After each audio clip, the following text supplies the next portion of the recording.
आज डॉक्टर मोहन यादव जी मुख्यमंत्री जी की अध्यक्षता में कैबिनेट की बैठक संपन्न हुई है और उस बैठक में बहुत ही महत्वपूर्ण निर्णय लिए गए हैं। सिंचाई को हम सब ये मानते हैं कि ये वास्तविक विकास होता है, धरती से दौलत पैदा होने का मार्ग प्रशस्त होता है, उससे गरीबी बेरोजगारी दूर होती है। तो सिंचाई के क्षेत्र में कई योजनाओं की स्वीकृति आज मंत्रिमंडल में दी गई है, जिसमें राजगढ़ जिले की मोहनपिरा वृहद सिंचाई परियोजना की लागत 4,666 करोड़ रुपए, जिससे 1,51,495 हेक्टेयर की सिंचाई होगी। इसका जो रिवाइज्ड एस्टिमेट था, आज उसको स्वीकृति दी गई है। वहीं सीधी, रीवा और मऊगंज जिला और सिंगरौली जिले में लगभग 1,20,000 हेक्टेयर 1,20,000 हेक्टेयर पे सिंचाई का रकबा बढ़ सके, क्षेत्रफल बढ़ सके, इसके लिए 4,167 करोड़ रुपए की मंजूरी आज कैबिनेट ने दी है। एक बहुत बड़ी निर्णय आज हुआ है, जिसमें 663 गांवों को सिंचाई की सुविधा प्राप्त होगी और वो 4 जिलों को कवर करेगी, रीवा, मऊगंज, सीधी और सिंगरौली। एक महत्वपूर्ण निर्णय हुआ है।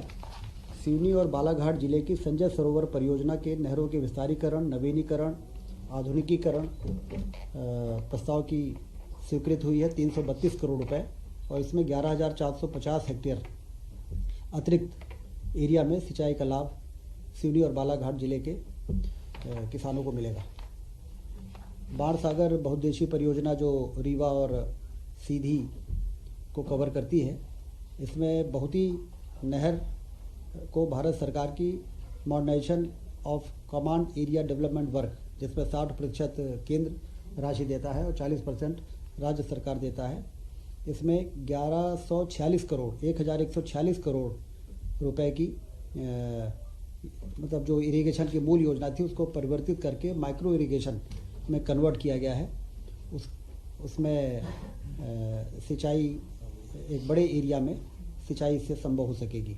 कमांड एरिया बढ़ गया, जो पहले बहुती में 60,000 हेक्टेयर था, वो बढ़ के 80,000 हेक्टेयर हो जाएगा। तो 20,000 हेक्टेयर इस कन्वर्जन के कारण अतिरिक्त सिंचाई संभव हो सकेगी। इसके साथ ही स्टार्टअप एंड इंक्यूबेशन के संबंध में किए जा रहे कार्यों का समावेश सूक्ष्म, लघु और मध्यम उद्योग विभाग के अंतर्गत करने हेतु मध्य प्रदेश कार्य नियम में संशोधन की कार्रवाई का निर्णय लिया गया है। प्रशासनिक इकाइयों के पुनर्गठन के लिए मध्य प्रदेश प्रशासनिक इकाई पुनर्गठन आयोग गठित किए जाने हेतु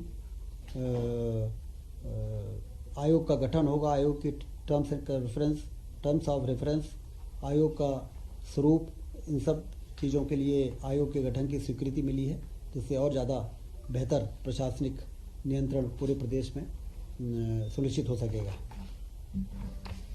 अनुसूचित जाति कल्याण विभाग के अंतर्गत अनुदान प्राप्त अशासकीय संस्थाओं के शिक्षक और कर्मचारियों को 1 जनवरी 2006 से 6वें वेतनमान का लाभ देने एवं 53.74 करोड़ के अनुमानित व्यय का अनुमोदन किया गया है। अब उन्हें भी 6वें वेतन आयोग का लाभ मिल सकेगा।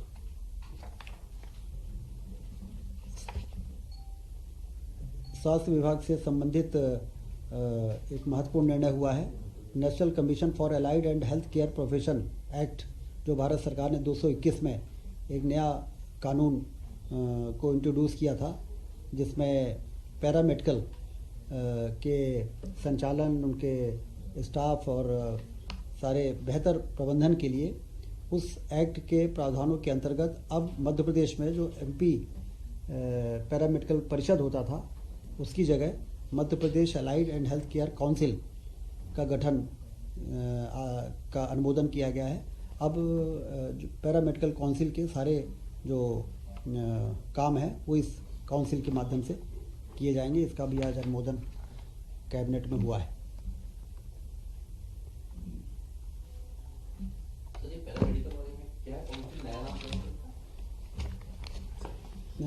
मध्य Pradesh allied and health care council, allied and health care council, पहले MP नर्सिंग काउंसिल था। इसके साथ ही माननीय मुख्यमंत्री जी ने लगभग 17,000 करोड़ से अधिक के भूमि पूजन लोकार्पण माननीय प्रधानमंत्री महोदय द्वारा जो 29 को होना है, जो विकसित भारत संकल्प यात्रा का एक तरह से वो समापन भी होगा, जिसमें पूरे देश भर में लोकार्पण और शिलान्यास के काम होंगे। तो इसमें ये वर्चुअली किया जाएगा। इसमें सभी मंत्रीगण अपने अपने विधानसभा से इसमें शामिल होंगे और जनप्रतिनिधि जो होंगे वो भी अपने क्षेत्रों में उपस्थित रहेंगे। लाखों लोग वर्चुअली इस कार्यक्रम में जुड़ेंगे और भूमि पूजन और शिलान्यास के कार्यक्रम होंगे। कल हुए ओलावृष्टि और अतिवृष्टि से होने वाली फसल हानि का सर्वे हेतु समस्त जिले के कलेक्टरों को निर्देश दिए जा चुके हैं और उनको ये स्पष्ट है कि कोई भी किसान जो प्रभावित हुआ है उसका सर्वे बहुत गंभीरता से के साथ किया जाए और जो भी मुआवजा का प्रावधान है उनको राहत राशि उपलब्ध कराई जाए। इसकी मॉनिटरिंग करने के लिए भी सभी मंत्री और विधायक और सांसदों को निर्देश हुए हैं कि वो अपने अपने क्षेत्रों में ये सुनिश्चित करें कि ठीक प्रकार से सर्वे और राहत राशि का वितरण हो जाए। सर, उज्जैन में जो रीजनल यूनिवर्सिटी कॉन्क्लेव है उसकी तैयारियों को लेकर, हाँ, 1 तारीख उसकी भी चर्चा हुई है कि 1 तारीख को जो वो रीजनल इंडस्ट्रियल कॉन्क्लेव होगा उसमें पूरे सिर्फ उज्जैन में वो हो रहा है, लेकिन पूरे प्रदेश में 5 इंडस्ट्रियल एरिया का भूमि पूजन भी होना है, नए इंडस्ट्रियल एरिया का। और विभिन्न जिलों में जो इन्वेस्टमेंट के MOU साइन होंगे, तो सभी लोगों को ये है कि अपने अपने जिलों में रह के भूमि पूजन और लोकार्पण के कार्यक्रमों में वहाँ पर रहेंगे, जिससे उस एरिया में लोगों को ये जानकारी हो सके कि उज्जैन में हो रहे इस कॉन्क्लेव में हमारे क्षेत्र को क्या लाभ मिल रहा है। ये भी निर्देश माननीय मुख्यमंत्री जी ने दिए। वैदिक घड़ी का जो PM वर्चुअली इनॉग्रेट करने वाले हैं इसको, उसके बारे में कुछ होगा, कब कर रहे हैं? 29 की 1 को इसकी चर्चा तो 29 तारीख को, बाकी वो उस चर्चा में नहीं था, लेकिन 29 तारीख को प्रधानमंत्री जी करेंगे वर्चुअली। बसेस कराने को लेकर कोई प्रपोजल रखे ना? हाँ, वो हमें 555 बसेस, ये दोनों नगरीय प्रशासन के दोनों निकालिएगा। बहुत अच्छा पॉइंट आपने। प्रधानमंत्री ई बस सेवा योजना की शुरुआत हो रही है, जिसमें हमारे प्रदेश के ग्वालियर, जबलपुर, उज्जैन, भोपाल, इंदौर और सागर में PM ई बस योजना के अंतर्गत 552 शहरी ई बसों की